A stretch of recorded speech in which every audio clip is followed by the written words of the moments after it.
Welcome to Norse Mythology, the unofficial guide. It's unofficial because I'm neither a credentialed academic nor a time-traveling medieval Norse pagan, but I deal with this material directly from the sources, interpreted through the lens of the experts and their opinions. If you're looking for depth and detail in a simple and accessible way, then you're in the right place.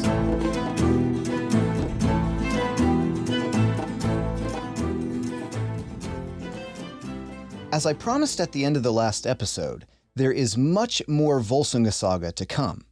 To recap, the Saga of the Volsungs is one of the most famous stories in existence about pre-Norse heroes. It appears to take place during the migration period, between 375 to 568 AD, whereas the Viking Age doesn't officially kick off until 793, with the attack on Lindisfarne. The heroes discussed in the saga are remembered in pan-Germanic tradition stretching from England through Scandinavia all the way down to Germany, and over a dozen poems, often included in translations of the Poetic Edda, focus entirely on characters from this saga. Suffice it to say, the ancient Norse were very nearly obsessed with it. Elements of the story tie together everything we've discussed about Norse religious culture on the show so far, from the importance of trees, to the idea of shape-shifting by donning an animal skin, to the expectations of masculinity. Last time, we talked about the origins of the Volsung dynasty. Siggi, a son of Odin, murdered a slave. He became an outlaw, then conquered a kingdom in mainland Europe, either the land of the Huns or the land of the Franks, before finally being betrayed and killed by his own kinsmen. Siggi's son Wherein avenged his father and retook the throne, but he struggled to have any children with his wife until Odin sent them a magic apple delivered by a valkyrie named Hljóð, who was the daughter of a Jotun. The apple allowed them to conceive, but the pregnancy lasted 6 years, during which time Wherein died. When their child Volsung was finally born, he grew to become the strongest of all warriors, and then married the valkyrie Hljóð, who had brought his father that magic apple. The two of them had a set of brother-sister twins, named Sigmund and Signy, and then another 9 sons. Volsung had a huge palace built around a giant tree, and years later, when Signy was to be married to a Swedish king named Siggeir at this palace, Odin barged into the wedding, jammed a sword into the tree, and said that whoever could pull it out of the tree would have it as a gift. Only Sigmund was able to pull out the sword, and he refused to sell it to King Siggeir. When Siggeir returned to Sweden with his new wife Signy, he invited Volsung and his sons to come for a visit, where he attacked them. He killed Volsung, and imprisoned the sons in the woods, where one of them was eaten by a wolf every night until Sigmund escaped by biting off the wolf's tongue. Sigmund lived in an earthen hut in the middle of the woods for the next 20-some-odd years, preparing for revenge and murdering his sister's children at her request because they weren't manly enough. During this time, Signy convinced a sorceress to alter her appearance so that she could trick her brother into sleeping with her and thus produce a manly heir. The trick worked, and the resulting son was named Sinfjotli. Sigmund spent years training Sinfjotli, during which time they accidentally put on some cursed wolf skins which transformed them into wolves for the next 9 nights. While in wolf form, Sigmund and Sinfjotli got into a fight, wherein Sinfjotli was very nearly killed, and Odin sent Sigmund a magic leaf that was able to cure him. Finally, the two of them stormed King Siggeir's hall, but they were overwhelmed by the guards. Siggeir had them chained up inside a burial mound to starve, but the queen was able to sneak Sigmund's sword into the mound with them, and they used it to escape. This time they set fire to the hall from the outside, and prompted Queen Signy to escape with them, but she refused and chose to burn to death alongside her husband, who she hated, because she deemed it the right thing to do. Before dying, she revealed that Sinfjotli was actually Sigmund's son. Sigmund and Sinfjotli gathered some men and retook Sigmund's ancestral kingdom. After this, Sigmund married a woman named Borghild and had 2 more sons, named Helgi and Hallmundr.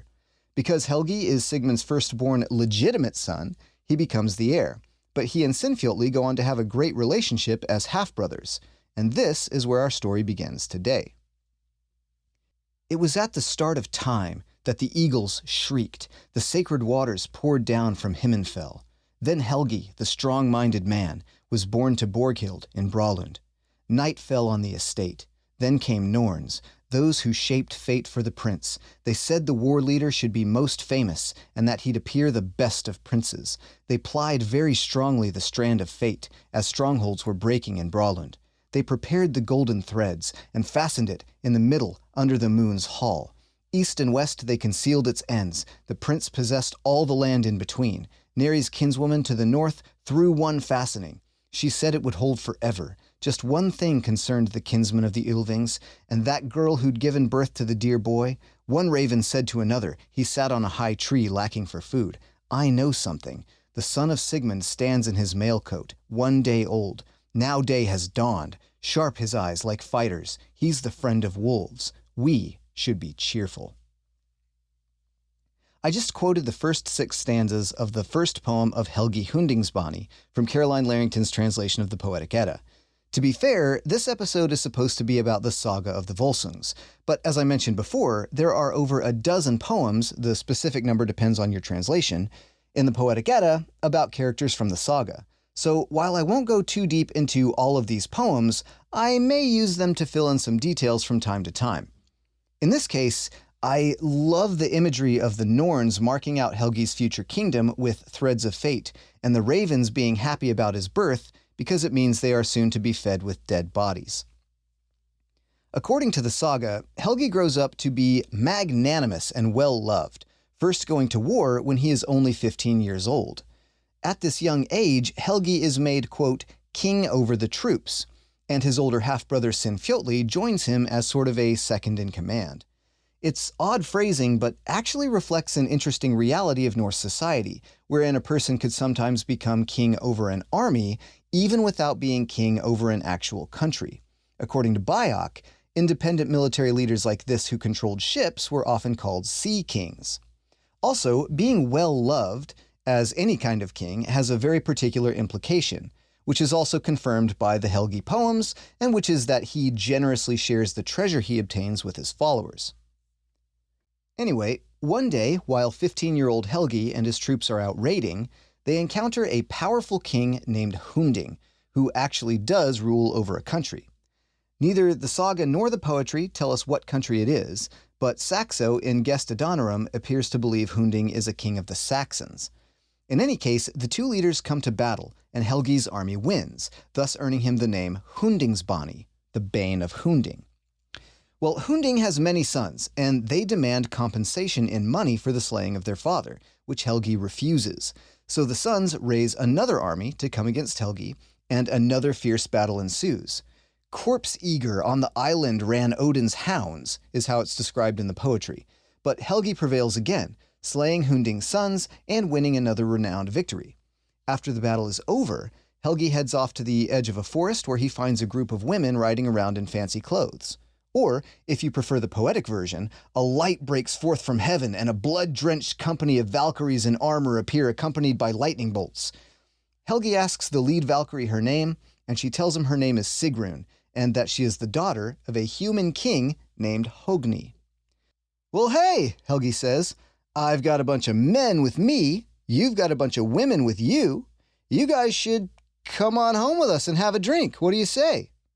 Nah, sorry, Sigrun replies.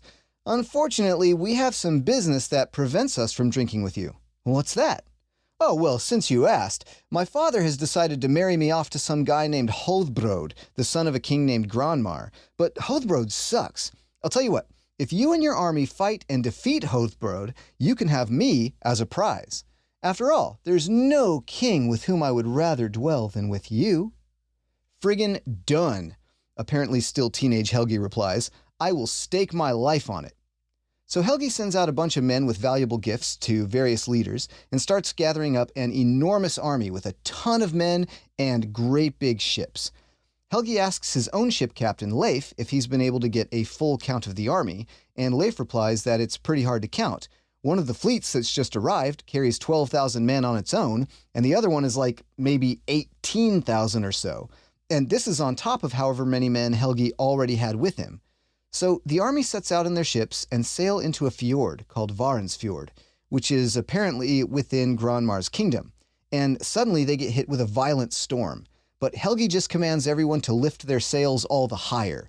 It's recounted in the poetry as the crew choosing not to cringe at the meeting of the waves. And simultaneously, the Valkyrie Sigrun, in some supernatural way, also protects Helgi and his ship. When the storm is over, Sigrun directs Helgi and his men to a good harbor nearby called Gnipalund.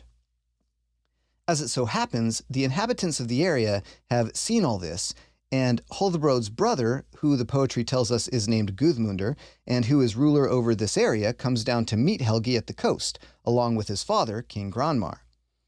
Guðmundur calls out to the ships asking who's in charge of such a large force, and Sinfjotli, the man who was once cursed to become a wolf, who murdered his toddler half-brothers for betraying him at Siggeir's hall, and who now serves as Helgi's second-in-command, rises to speak on behalf of his younger brother. And he comes out of the gate swinging. "When you're done slopping the pigs and feeding your dogs," he says, "spread the word that the Volsungs are here, and that King Helgi wants to challenge Hrothbrod at Gnipalund. You know Helgi, right? The guy who never flees and constantly feeds eagles with corpses, while you guys spend all your time kissing slave women at the grindstone?" At this point, the saga and the poetry are in conflict about who responds, whether it's King Granmar or his son Guðmundur. But since we're recounting the saga, we'll stick with the saga version. Granmar replies, "Oh, good job spitting lies about noblemen. You must have forgotten about how you used to live on wolf food and killed your own brothers. Pretty daring of you to show up here in an army as somebody who personally sucked blood out of corpses." Being a guy who, quote, knew how to answer and how to debate with the princes, Sinfjotli shoots back, "Oh, right. And you must have forgotten about that time on the island of Varensoy when you were a witch and you said you wanted to marry a man and tried to pick me for your husband. And then after that, you were a Valkyrie in Asgard and had everybody on the verge of fighting just for your sake. Oh, and then there was those 9 times I impregnated you and you gave birth to a wolf." Keep in mind here that while some of this sounds like absurd, childish homophobia to the modern ear, these were the types of accusations that could destroy a person if he didn't fight back against them in Norse culture, and when he did fight back, could result in the accuser being declared an outlaw. This is about as serious as a Norse insult battle can get. The stakes are as high as they can get at this point. So Granmar replies, "That's a lie. You couldn't impregnate anyone since that one time when you got gelded by a giant's daughters. You're King Siggeir's stepson, and you laid in the woods with wolves and all sorts of awful things happened to you. Again, you killed your own brothers and made a horrible reputation for yourself." But Sinfjotli just leans into the crazy accusations at this point. "Remember that time when you were a mare with the stallion Grani and I used to ride you at full speed? And then later you became a giant's goat herd?" And it's here when Granmar gets sick of this senna, or this flighting, or this rap battle, or whatever you want to call it. And he says, "I'd rather feed the birds on your corpse than argue any longer." And Helgi now chimes in to say, "Yeah, it would be way better for you guys to fight than to keep spitting those whack bars. Granmar, your sons aren't exactly my friends, but at least they're hardy men." So Granmar rides off to bring the word to Hrothbrod and explains the situation. The Volsungs have shown up with tons of troops, they're strategically positioning themselves all over the place, and Helgi's been calling you out to a fight. Hrothbrod responds by sending out a call throughout all the kingdom for men to gather arms and join the fight against Helgi. He also asks to borrow some extra troops from some nearby leaders, including from King Hogni, who is the father of the Valkyrie Sigrun, who has engineered this entire war to get out of marrying Hrothbrod. When the armies are gathered, they meet at a place called Frekastein, and a savage battle ensues where a great many men die. Just as Helgi is beginning to push forward through his opponent's ranks, since the author absolutely must at least hint that Helgi is the best man on the field, suddenly an enormous force of Valkyries arrives with Sigrun at the lead. They don't exactly turn the tide, since Helgi has already started to gain the advantage, but they do help to finish off the battle very quickly, and Helgi is able to kill Hrothbrod. To her credit, Sigrun sticks by her word and marries Helgi. Helgi gains additional fame and glory for this battle, as well as kingship over the country he's just defeated. He lives on as an excellent king, and now, quote, he is out of the saga, end quote. Which is a little sad, because it means we don't get to talk about the poem of Helgi Hjörvarsonar, or the second poem of Helgi Hundingsbani, and how Helgi and his wife keep getting reincarnated and stuff. But we can save all that for another time. Now the focus shifts back to Sinfjotli, who journeys home, having greatly increased his reputation, and begins raiding again. After not too long, he encounters an unnamed lovely woman, and really wants to marry her. But there's a problem. As it turns out, his mother-in-law's brother, so I guess his uncle-in-law, who is also a king, has already asked for this woman's hand in marriage. This issue is settled, as most issues of this type are settled in the literature, which is that it gets contested in a throwaway battle, and Sinfjotli ends up killing King Uncle-in-law. Weirdly, we aren't told that Sinfjotli actually marries the contested lovely woman after winning this fight, just that he goes out raiding again and wins all of his battles wherever he goes. When autumn sets in, he returns home with tons of ships and money and tells his father Sigmund everything that's happened. Apparently, neither Sigmund nor his wife Borghild have learned before now that Sinfjotli killed Borghild's brother. Sigmund realizes this is going to be an issue, so he tells his wife about it, and she gets pretty mad. She wants Sinfjotli to leave the kingdom and never come back, but Sigmund doesn't like this idea and offers to compensate her loss with money. And this is actually a pretty big deal for Sigmund, because he's never paid compensation for any man before. The implication being that it has probably come up in the past, and he's probably just won a bunch of additional battles every time instead. But Sigmund declares that there's no reason to make a distinction between contending with men versus women, so I think what we're being told here is that he opts for this option of compensating her with money, hoping to not end up going to literal battle with his own wife.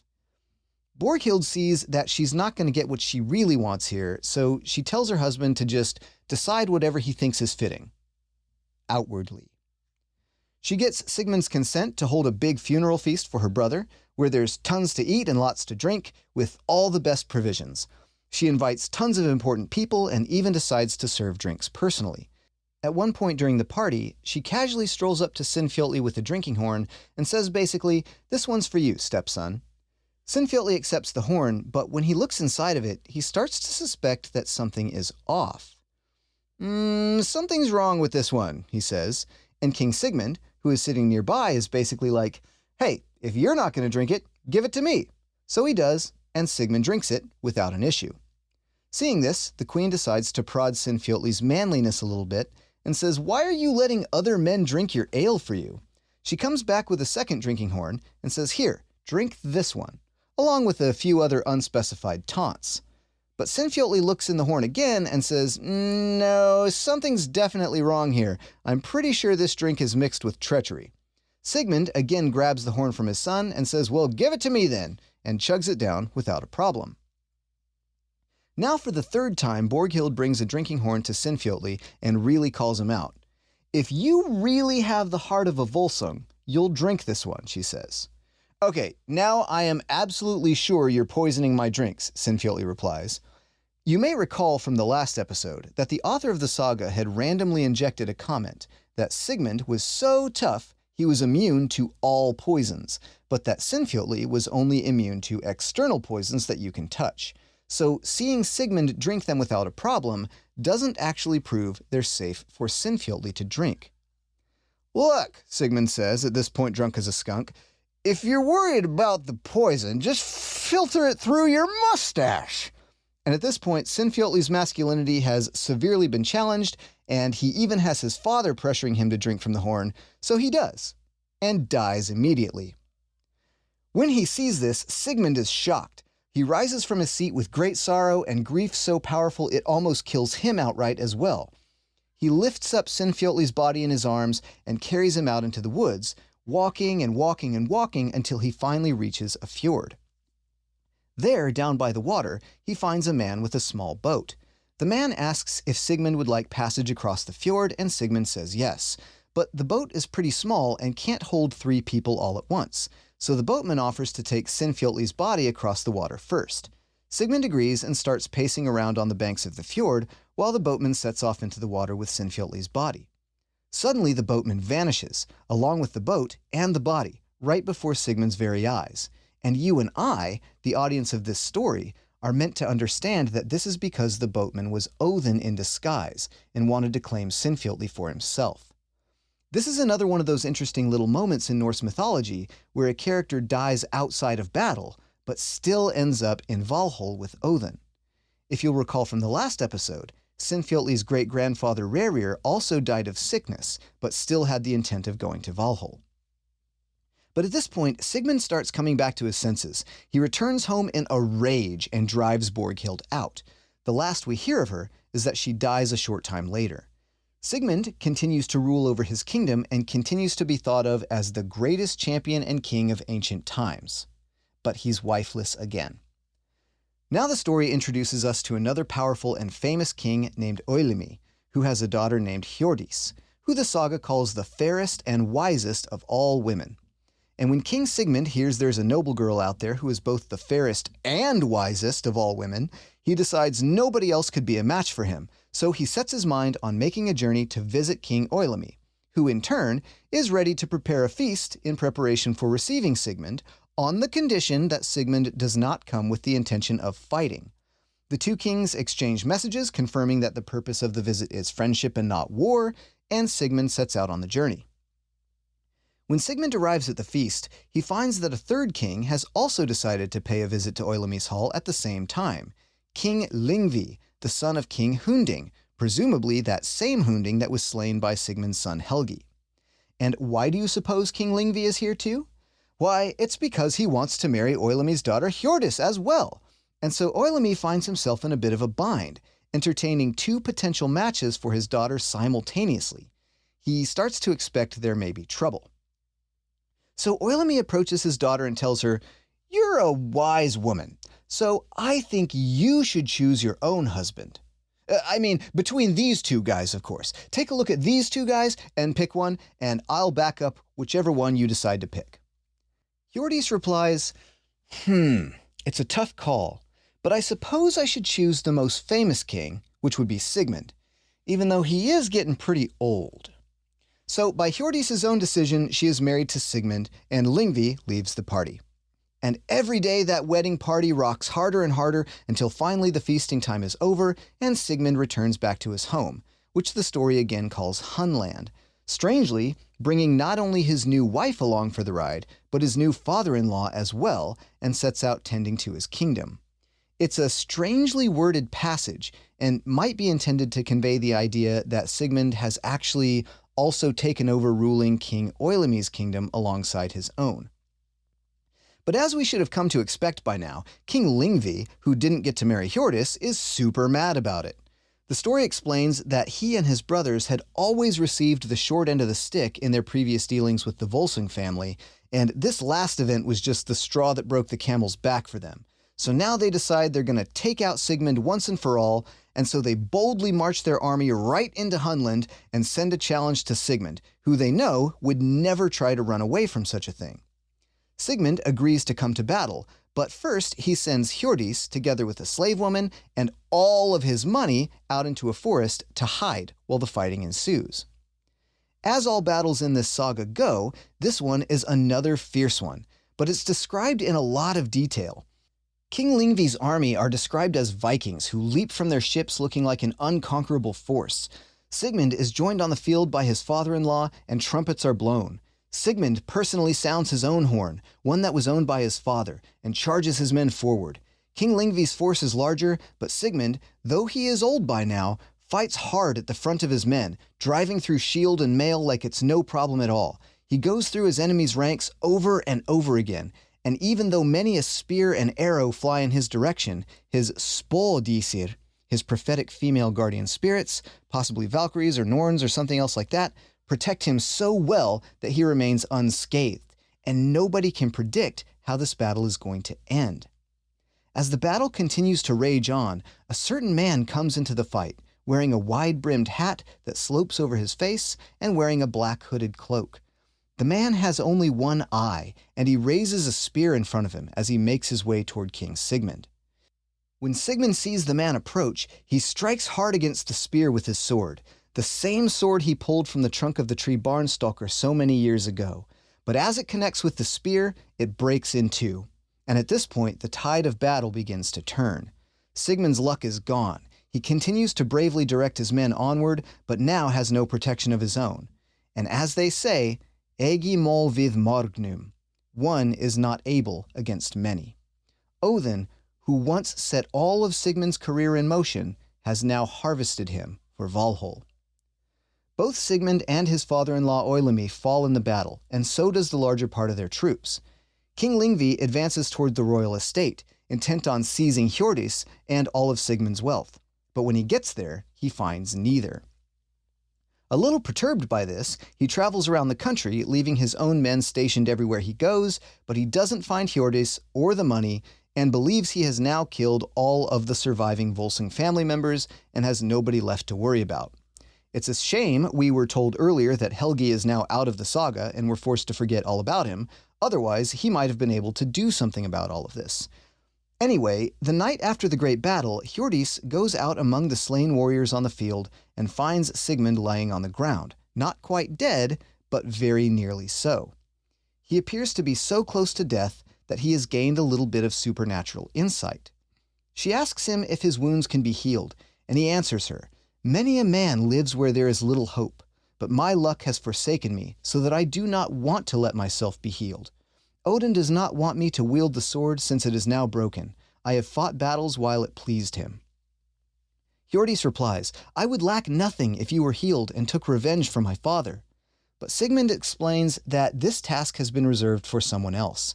He either reveals to her now or reminds her that she is currently pregnant with a child, a boy, and he charges her to raise him well, for he is destined to grow into an excellent man. Sigmund also instructs her to keep and guard the broken pieces of his sword, which hereafter will be called Gramr, meaning wrath, and which was stolen as a name for a sword in Conan the Barbarian. "With the sword Gramr," Sigmund continues, "our son will accomplish many great deeds which will never be forgotten. His name will live on until the end of the world. I am content with this, but now I am tired, and I will go to visit our kinsmen who have passed on before me." And Hjordis sits by him until daybreak, when he finally dies. Looking around, Hjordis sees that many new ships are beginning to land on the shore. She orders her slave woman to trade clothes with her and to assume her identity, while Hjordis herself will be masquerading as the slave. The newly arrived Vikings take note of all the carnage on the battlefield, as well as the two women they now see running for the woods. Their leader is named Olver, which means elf, and he's the son of King Hjalprek of Denmark. He orders his men to run after the women and catch them, which they do.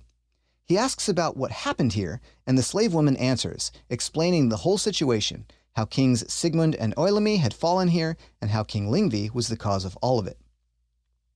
Olver asks the women if they know where Sigmund hid his treasure, and they voluntarily lead him to it, presumably because they prefer Olver having it over Lingvi. It turns out to be so much wealth that these men have never seen anything like it gathered together in one place at one time. They take all the treasure and the women, again voluntarily, back onto their ships and head for home, which I suppose is supposed to be somewhere in Denmark. On the way, Olver sits at the helm of the ship and the women sit on the first bench as a status thing, and he listens to everything they have to tell him. Upon arriving home, Olver proves himself to be the most noble of men. He treats the women well and spreads the word that the most famous of men has fallen in battle, helping to secure Sigmund a lasting legacy. After a while, his mother the queen approaches him with an interesting question. "So, I see that you brought two women back home with you, but I noticed that the prettier one is dressed like she's poorer than the other one. This is obviously something that could never happen in real life, so do you think it's possible that she's actually the noble one and is disguising herself?" Olver replies that yes, he's also noticed how the poor-looking one actually doesn't seem to have the right mannerisms for a serving woman, so he decides to put these suspicions to the test. One day, everybody's sitting around drinking, and Olver poses a question to the slave girl, who is dressed as if she's noble. He says, "You know how in the summertime it stays light at night because we're super far north," which, by the way, is not quite as true in Denmark as it is in Iceland, where this version of the story comes from. "When this happens," he asks, "how do you determine when daybreak is?"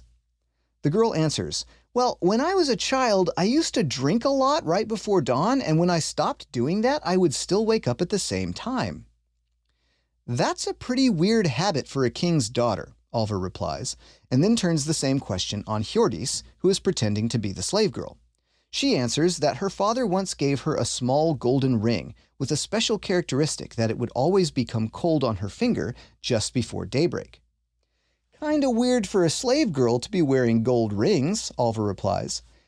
And from what you've said, I'm now positive that you two have switched up your identities on me. But the good news is, you didn't need to.